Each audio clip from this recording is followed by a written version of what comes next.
Now a discussion on U.S. policy toward the Israeli-Palestinian conflict. The Middle East Institute and a few other organizations co-hosted the event, featuring comments from Edward Walker, a former U.S. ambassador to the United Arab Emirates, Egypt, and Israel. Also there, Philip Wilcox, who served as U.S. ambassador for counterterrorism, as well as U.S. Consul General in Jerusalem. The event's a little over an hour and a half. Good morning, ladies and gentlemen. I would like to welcome you on behalf of the Center for Policy Analysis on Palestine. My name is Samih Farsoon, and I'm on the board of the Jerusalem Fund and of the Executive Committee of the Center. The Center for Policy Analysis on Palestine, now 10 years old, was created as the educational arm of the Jerusalem Fund for Educational and Community Development. The center is dedicated to the study of U.S.-Arab relations, with particular emphasis on the Palestinian question and the Arab-Israeli conflict, and to providing the public with alternative perspectives on the impact of U.S. policy on the Middle East. CPAP has become one of the most active and respected forums relating to the Middle East in the United States, by sponsoring hundreds of lectures, conferences, and publishing proceedings and commissioned research. The Center has come to challenge many better financed, larger institutions in the Washington policy community.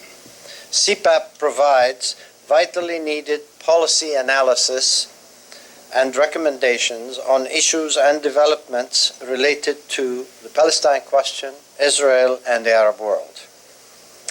These publications, as well as other timely information, can be viewed on our website, www.palestinecenter.org.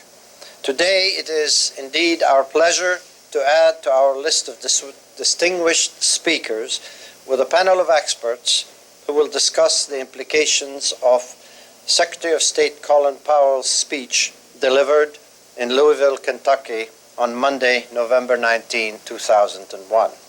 There are 4 speakers. Each will speak for roughly 15 minutes, and then we will have approximately half an hour of questions and answer.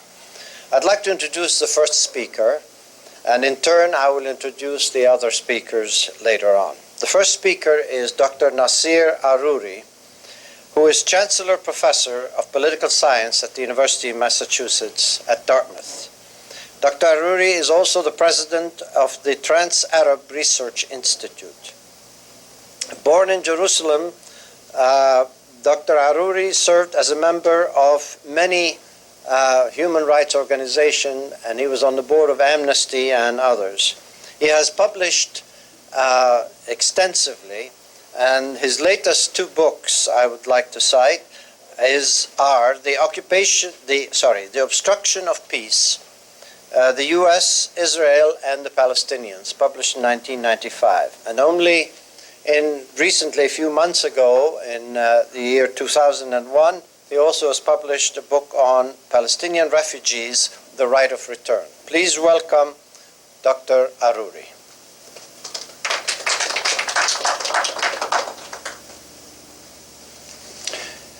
Good morning, and thank you for coming on the day before a holiday. Thanks very much, Dr. Farsoon, for this introduction. Now, we're talking about the speech of the Secretary of State of 2 days ago. While the speech reiterated long-standing U.S. policy and said nothing new, I think, that has not been heard from previous administrations, I think, nevertheless, its importance lies in the having resurrected concepts, positions, principles, and perhaps a spirit that seemed to have lapsed, that seemed to have suffered from lack of use during 7 years of intense diplomatic activity which came to naught. 7 long years of agreements in search of agreement, but to no avail. 7 long years of establishing procedures while in effect deferring the substance seemingly to an unforeseeable future called final status. While Powell's speech failed to offer a remedy for the diplomatic absurdity of the Oslo package, long on procedures, short on principles and substance, it nevertheless issued a call for action. That's number one. I think it also gave us a vision for the future. That's number two. And thirdly, it attempted some sort of a diagnosis and introduced a set of prerequisites. And fourthly, he talked about tools. He gave us a description of tools. Let me start with the vision. And I'm sure that most of you have read the speech anyway, but I will try to comment on each one of these four as I see them. The vision, of course, is that of two states, Palestine and Israel, existing side by side, with recognized borders, as he said, enjoying economic security, good education, religious tolerance, the rule of law, and political participation. A review of diplomatic history over the past, let us say, 3 decades tells me that the closest thing that a predecessor really came to recognizing a viable state, as he did, was maybe during the Carter period, especially the use of the phrase full autonomy, when Mr. Carter used that in response to Begin's, familiar autonomy for the people, but not for the land. If you look at the Reagan plan, you remember that the Reagan plan vested sovereignty in Jordan for the West Bank. So he said that neither Palestine, neither Palestinians nor Israelis will have sovereignty, so it's Jordan that will have sovereignty. Oslo, in turn, conferred control of external security, and I take it that this means sovereignty in Israel. So should we believe that the future occupation, should we believe that the future Palestinian state will have control of its own borders? And that's a very crucial question here. And that the future guests of the states will not have to clear Israeli customs as did Benazir Bhutto once in 1994, and a big controversy had erupted over that, leading Rabin to say that the lady needs manners. Does that mean that the state will be contiguous? Will it have geographic continuity? If Mr. Powell's answer is to leave such questions for negotiations, as we have been accustomed to hearing from others and also from him previously, then I would say that the apparent leap forward in his plan would best be described as a rhetorical leap forward. Otherwise, I think it would be a healthy departure. Now, the second thing is his call for action. So much for the vision. So the call for action, I thought it contains some clear commands. I don't want to say commandments. End the occupation, and he mentioned that more than once. Stop all violence by vigilantes, by irregulars, as well as by uniformed soldiers. I think he said that. Trade land for peace in accordance with resolutions 242 and 338. And he also wanted to recapture the spirit of Madrid and work towards a comprehensive settlement. I find 2 words here in what I'm saying as call for action. 2 interesting words here that seem to fit under what I said before, things resurrected, things that have suffered from lack of use lately. And these are the word occupation and Madrid. I find these to be significant. With regard to occupation first, we must recall that the Oslo document, and you remember almost in their entirety were written and provided by the Israeli Foreign Office, In more than 800 pages of Oslo documents, you will not encounter the word occupation once. That should be strange, really.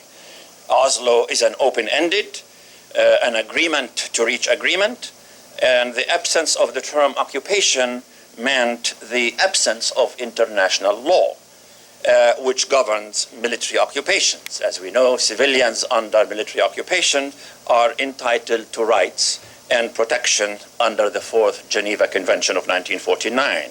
So the challenge to Mr. Powell is whether the Palestinians need to negotiate ending the occupation in substantive terms, i.e., do they have to convince the Israelis to terminate the occupation, to withdraw, not to redeploy, but to withdraw, or do they have to work out modalities for withdrawal? And that's a very important distinction. In other words, if it is really substantive, then the occupation must end in accordance with 242.338, which he repeated a couple of times at least. But if it's a matter of working out modalities, then I think this will be healthy because it's taken for granted that the occupation ends, that's legal, that's the international mandate, and then the task of negotiators is to work out the deal, the arrangement. The other thing is, another question is, does Mr. Powell's dictum, his command, the occupation must end, when he said that, does it mean that U.S. policy under Clinton has been or about to be modified?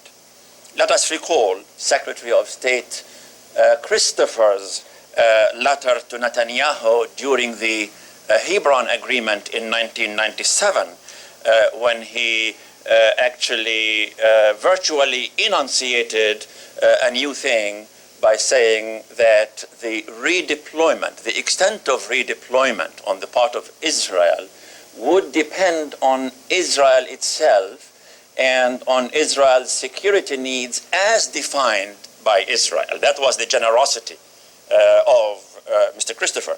So will that change under the new rule of end the occupation, end the occupation?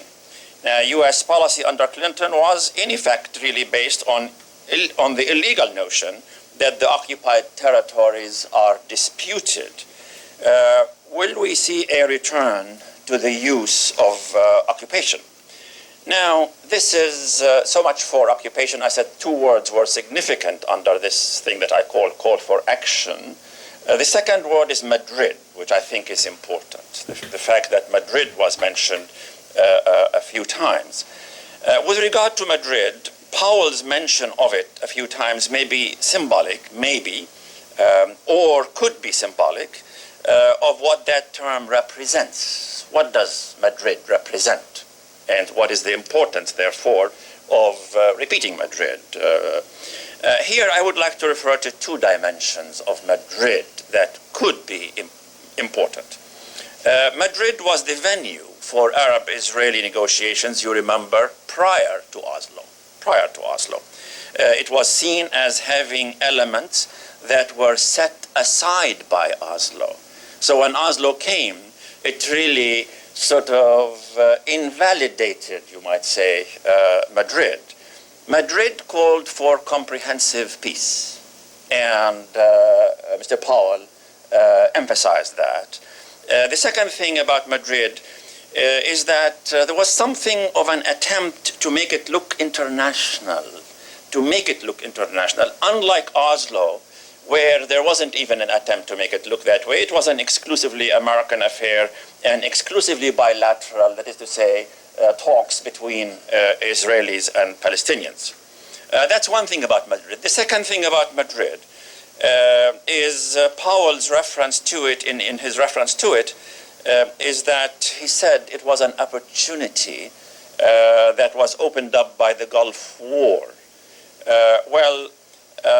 Here, I don't know what he really had in mind, but I just question, could it be the strategy that was used by Bush Sr. when he thought that smashing the infrastructure of Iraq would convince Israel that they have nothing to fear for their security, or at least it would put him in a position to confront Israel with the question that, look here, we are the superpower, we're responsible for security, you're saying that Iraq is a threat to security, we took care of that, therefore let's go to Madrid and do that. But of course, if that was the plan, as the Israeli press kept talking about in the summer, I think if you look at the Israeli press during the summer of 1990, you see that there were a lot of articles about this, presumably this Bush senior strategy of why he would smash Iraq in order to bring about a settlement a la Madrid in Palestine. Okay, so much for that, and I'm looking at the time here. The third thing about the speech, remember I mentioned call for action and vision. The third is the diagnosis that he offered and the prerequisites. Well, end the violence and the culture of hatred. Needless to say, he was much tougher on the Palestinians than he was on the Israelis. He gave examples, some of them were dated, talking about the lynching of 2 policemen in Ramallah and so on, the killing of a child in Hebron. But he also mentioned what Israel must do, such as ending the, stopping the checkpoints, stopping the raids. I think that without doubt, he underemphasized the horrendous crimes that had been committed by settlers and also by the government of Israel in the occupied territories, the last of which was the massacre of Beit Rima to avenge the killing of the tourist minister Zavi.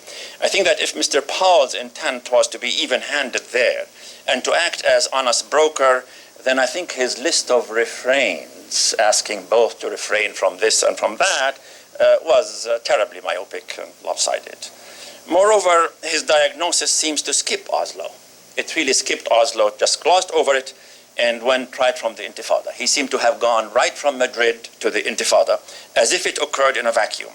The fact that 7 years of negotiations were used by Israel as a diplomatic strategy in itself to make territorial gains and to preempt an independent and contiguous Palestinian state have convinced the Palestinians of the futility of peace under U.S. auspices that seem to have no effect on Powell's diagnosis. The fact that 7 years really of pretense, where Israel used diplomatic cover, to expand and to slice up, as you can see on the map there, the West Bank into enclaves, something like 64 clusters of enclaves on that map. And the challenge is really how to weave this back, how to repair the damage of Oslo. It was Oslo, after all, not Oslo, the American Oslo, but it was the Israeli Oslo. That was really what came up from the Israeli geographers and legal thinkers. They wrote that up. Now, with regard to settlement activity, I think it should be noted that his call to stop them may have been considered as a prerequisite, but if not, due to maybe deliberate ambiguity, I see an improvement over his previous position set in a press conference that the Secretary had held last May, on May 21st of this year, when at that time he considered freezing settlements as a confidence-building measure. That was sort of a new one. You know the story about how American policy towards settlement evolved from being illegal to not illegal, etc., a complicating factor. I don't want to go through the whole thing. But now, in May, according to Powell, they were to be redesignated as a confidence-building measure. Now, however, he is saying that they are they compromise peace, they cripple the chances for peace and security. So the language seems to have improved, at least over the May 21st language of this year. Finally, the tools. When we come to the tools, I think he says that the tools to repair are in place.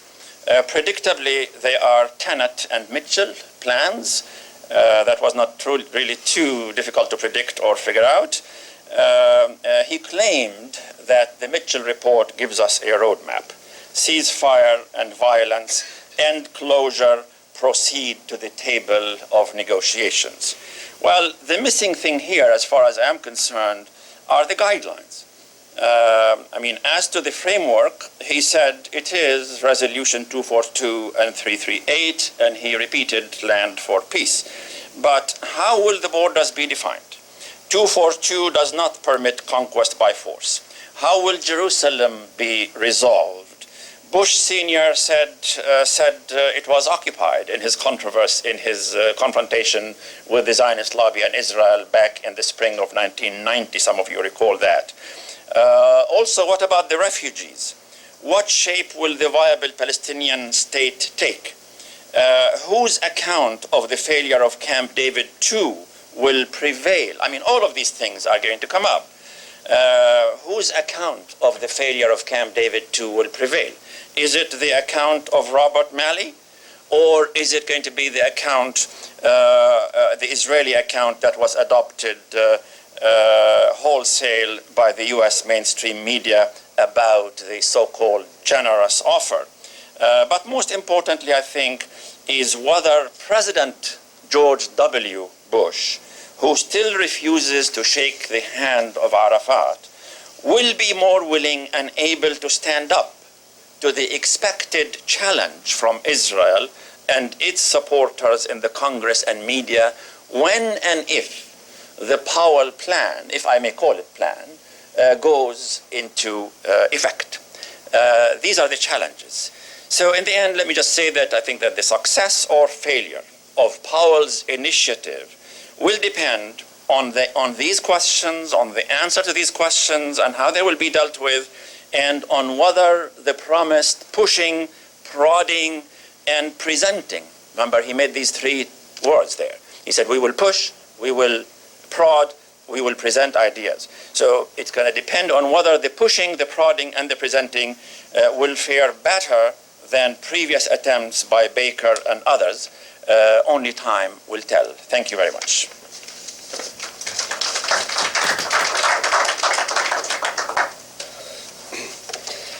Thank you, Dr. Aruri. Our next speaker is